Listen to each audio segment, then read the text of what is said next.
Thomas the tank engine was feeling very happy.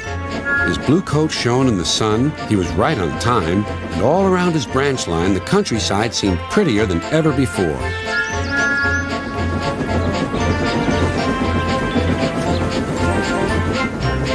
Beep, beep. Good morning, Percy, he whistled. My branch is the pride of the line, wouldn't you agree? Yes, Thomas, of course, but... But what, Percy? Out with it. Well, there is another engine with a famous branch line, too. Who? Where? His name's Stepney. He's far away, but Sir Topham Hatt says he may visit us. When? Oh, someday. And Percy hurried away. Meanwhile, Stepney was puffing steadily along his line. It isn't very long, and that made him feel a little sad. Later, he saw Rusty. The little diesel had helped save Stepney from scrap. Everyone's been so kind. But my railway is so short, and I do miss a good long run. I think you should tell Driver, too, replied Rusty. I'm sure he'll understand. Stepney soon discovered that indeed he did. Do you know, Stepney, I feel just the same way.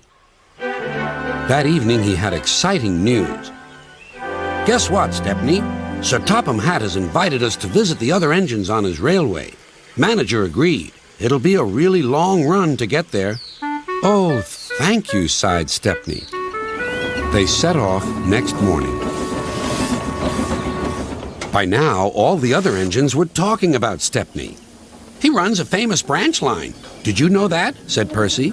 Thomas was feeling a little jealous. Huh. It may be famous, but my branch is the first on the line. Everyone knows that, too. And he huffed away to fetch his coaches. Look, squeaked Percy.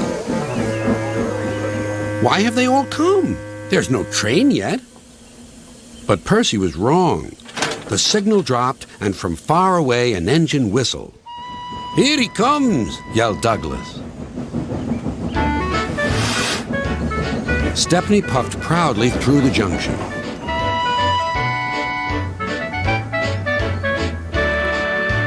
I hope you'll meet Thomas, too, said Edward. You both have branch lines to be proud of. Then Stepney set off to help Duck shunt coaches in the yards, and they worked happily together all afternoon. At last, Thomas arrived.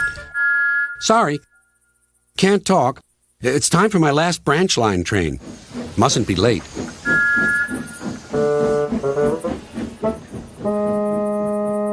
He was hardly out of sight when the engines heard shouting at the station. Moments later came the alarm. Stop all trains! The signalman answered the telephone. A special, is it? I see. Thomas was impatient. Why are we waiting? My passengers are being delayed. Sorry, Thomas, said his driver. We're being shunted to allow another train to pass. Soon they heard an unfamiliar puffing sound. There was Stepney with his headlamp swaying and whistle blowing. He gathered speed and disappeared. Well, bust my boiler, said Thomas the tank engine. Next morning he was still fuming. Shunted. And on my own branch, too. It's a disgrace. I'm sorry, said Stepney. I was a special. Why? An important passenger arrived just as you left. He ordered a special train, and Duck let me take it.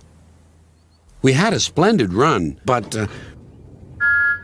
finished Thomas, it can make an engine nervous not to know the line. Exactly, said Stepney.